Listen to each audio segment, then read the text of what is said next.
நேற்று தஞ்சாவூரில் நடந்த நிகழ்வு உங்களுக்கு தெரியும். போலீஸ்க்கும் அவனுக்கும் வாக்குவாதம் வந்து போலீஸ்காரர் அவனை அறைய, திரும்ப அவனும் போலீஸ்காரை அறைந்து அதுக்கு அடுத்தல் என்ன நடந்ததுன்னு உங்களுக்கு தெரியும். நீங்களும் அந்த வீடியோவை பார்த்துருப்பீங்க.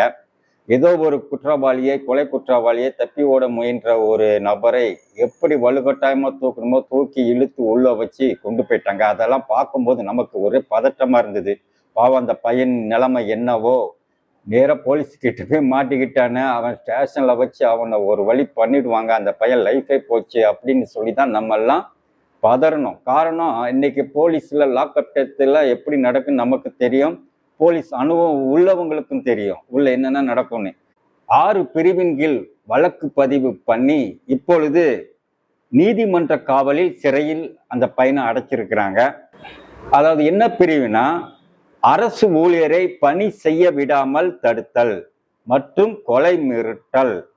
இத மாதிரி நிறைய 6 பிரிவு, ஆபாச பேச்சு, இத மாதிரி ஒவ்வொன்றா போட்டு 6 பிரிவின் கீழ் வழக்கு பதிவு பண்ணி நீதிமன்ற காவல்ல விசாரணைக்கு வச்சுட்டாங்க. இந்த 6 பிரிவும் பார்த்தீங்கன்னா ரொம்ப கடுமையான பிரிவு. இதுல வந்து அந்த பையன் மீண்டு வெளியே வரணும்னா நிறைய செலவு பண்ணி அலைச்சலாகி தான் வெளியே வரணும். அந்த அளவுக்கு அதை ப்ரூவ் பண்ணி இல்லைன்னு சொல்லிட்டு அவன் வெளியே வர்றதுக்கு காலதாமதம் ஆகும்.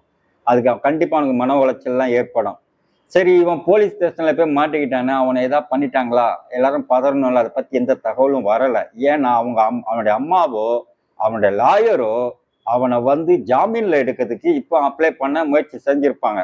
அத மாதிரி ஜாமீன்ல எடுக்கிறதுக்கு முயற்சி செய்யும் போது அவங்க வந்து இதை ப்ரெஸ்ஸுக்கோ யாருக்கோ சொன்னாதான் அந்த பையன் நல்லபடியா இருக்கிறான், அவனுக்கு எதுவும் பிரச்சனை இல்லை, அல்லது போலீஸ் ஸ்டேஷன்ல அவனை தாக்கியிருக்காங்க, காயம் இருக்கு அப்படிலாம் ஒரு பிரச்சனை இருந்ததுன்னா கண்டிப்பா அது வெளியே வரும். தஞ்சாவூர் காவல்துறை இந்த நிகழ்வை பத்தி பிரஸுக்கு இன்னைக்கு சொல்லியிருக்கிறாங்க.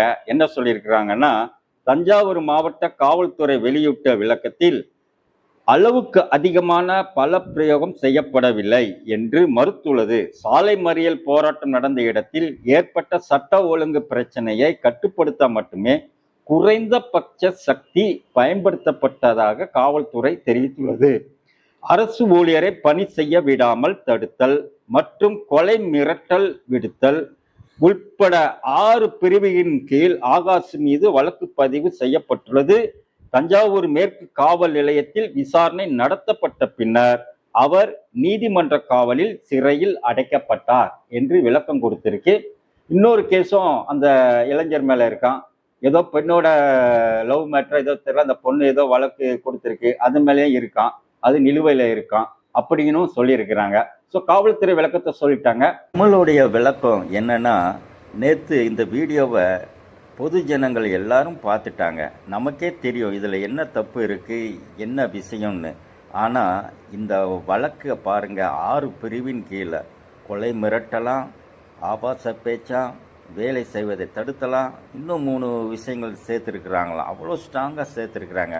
நம்ம கண்ணால் பார்த்த ஒரு வீடியோவுக்கே இவ்வளோ பெரிய கேஸ்னால், இதே விஷயம் நமக்கு தெரியாமல் ஒரு இடத்துல ஒரு பையனை யாரோ மாட்டினா அவன் மேலே என்னென்ன வழக்கு போடுவாங்க. மக்களே, ஜனநாயக நாட்டில் நாம தான் உஷாராக இருக்கணும்.